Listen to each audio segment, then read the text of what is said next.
বাবু দেখ, এই এবিটি এর এই 370 এই যে পেজটা রয়েছে, এটার যে রাইটিংটা রয়েছে আগে বাবু একটুখানি পড়ে নে, দেখে নে, তারপর লিখিস, তাহলে দেখবি লিখতে সুবিধা হবে। দেখ, দেখো যে write a paragraph about 100 words about the locality you live in. তাহলে দেখ তার কি রয়েছে, বেশ কয়েকটা পয়েন্টস দেওয়া রয়েছে। তো দেখ, মাই লোকালিটি আমরা হেডিং করে, দেখ, I live in Barasat, A well known locality in the district of North 24 Parganas in West Bengal। তাহলে অবভিয়াসলি মাই লোকালিটি আমার যে থাকা চেনা পরিচিত জায়গা সেটা কোথায়, বারাসাত, আর যেটা নর্থ 24 পরগনার অন্তর্গত একটা জায়গা। The population of this area is quite large and is increasing every year। তো এখানে এটা একটা জনবহুল জায়গা, আর যেটা বছরের পর বছর যে জনসংখ্যা বাড়ছে, বৃদ্ধি পাচ্ছে। Barasat is a municipality area, so it has many facilities like schools, colleges, hospitals, markets and bus stands। তাহলে মিউনিসিপাল এরিয়া হওয়াতে এর কিছু সুযোগ সুবিধা রয়েছে। এখানে কি রয়েছে, স্কুলস রয়েছে, কলেজ, হসপিটালস, মার্কেট বা বাস স্ট্যান্ড রয়েছে। People from different part of the district from here for work and study. এটা সত্যি কথা যে এই ডিস্ট্রিক্টের মানে ধরো বসিরহাট, বনগাঁ থেকেও প্রচুর লোকেরা বারাসাতে আসে কাজ করতে, পড়াশোনা করতে। Most of the people in my locality are service holder. বেশিরভাগ লোক এখানে কি করে, চাকরি করে। শপকিপার্স, দোকানদারি করে বা বিজনেসম্যান, কিছু লোক ব্যবসা করে। অর দ্য ডেইলি ওয়ার্কার্স, কিছু এখানে ডেইলি ওয়ার্কারও রয়েছে। Some people are also engage in small industries. কেউ কেউ আবার ছোট ব্যবসা মানে কারখানা, এই ধরনের ইন্ডাস্ট্রি, ছোট শিল্পেতেও কাজ করে।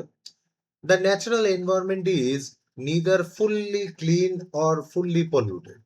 আর ন্যাচারাল এনভায়রনমেন্টটা কিরকম, যে পুরোপুরিও পরিষ্কার নয়, কারণ মফস্বলের জায়গা, প্রচুর লোক জনসংখ্যা যেখানে, তাহলে কিছু তো নোংরা আবর্জনা থাকবেই। আবার এমনটাও নয় যে খুব ফুললি পলিউটেড, মানে যেরকম ধরো কলকাতার কিছু স্লাম এরিয়া বা ধরো যে জনবহুল অন্যান্য শহরে যেরকম পলিউশন রয়েছে সেরকমটাও নয়। দেয়ার আর some trees, ponds and open fields, but due to heavy traffic and new buildings, the air and surroundings are getting polluted day by day। বাবু এই জায়গাটা একটু মন দিয়ে দেখ, there are some tree, ponds and open field, মানে আমাদের এখানে গাছ, পুকুর বা উন্মুক্ত মাঠ রয়েছে, but due to heavy traffic, তার কারণ জনসংখ্যা বাড়ছে মানে কি ট্রাফিকও বাড়বে। অ্যান্ড নিউ বিল্ডিংস, অবভিয়াসলি নতুন নতুন হাই রাইজ বিল্ডিং তৈরি হচ্ছে।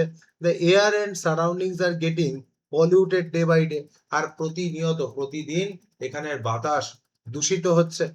The main problem of my locality is garbage water logging during the rainy season.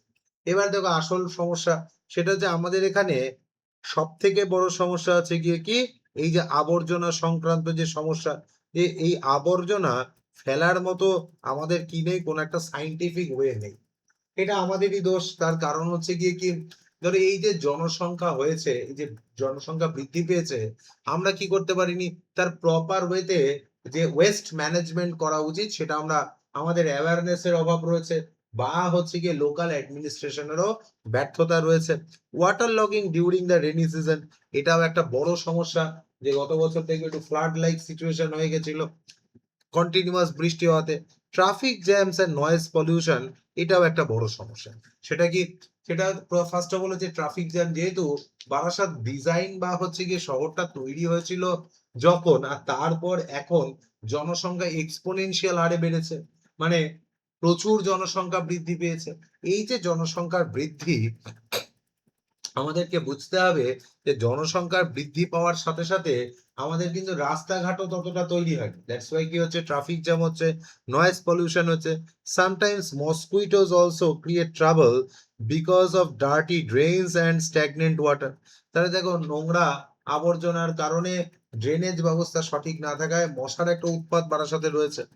However, the municipality tries to solve these problems through regular cleaning and drainage work। যদিও আমাদের এখানে যারা local government রয়েছে, municipality যারা রয়েছে, তারা কিন্তু নিত্য নৈমিত্তিক দিনে এটা পরিষ্কার পরিচ্ছন্ন করে। In spite of this problems, মানে এই প্রবলেম সত্ত্বেও, I like my locality very much because of the people here R kind. তাহলে দেখো এই যে আমার লোকালিটি রয়েছে, এত সমস্যা সত্ত্বেও আমার এখানে লোকালিটিতে থাকতে ভালো লাগে। তার কারণ the people R kind, helpful and cooperative. মানে লোকজনরা খুব দয়ালু। তারা স আ হেল্পফুল মিনস হচ্ছে গিয়ে একে অপরকে সহায়তা করে। আর হচ্ছে কোঅপারেটিভ মানে সবাই একসঙ্গে মিলেমিশে কাজ করে। We celebrate different festivals together and it is likely place to live in.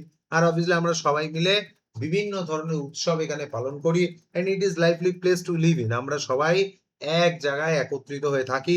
I feel proud to belong to this locality. আর এই লোকালিটির কারণ হওয়ার মানে অংশীদারিত্ব হওয়ার বা ব্যক্তি হওয়াতে আমি কি করি যথেষ্ট গর্ব অনুভব করি। ঠিক আছে? একদম সহজে আমরা লিখেছি, মন দিয়ে ঝটপট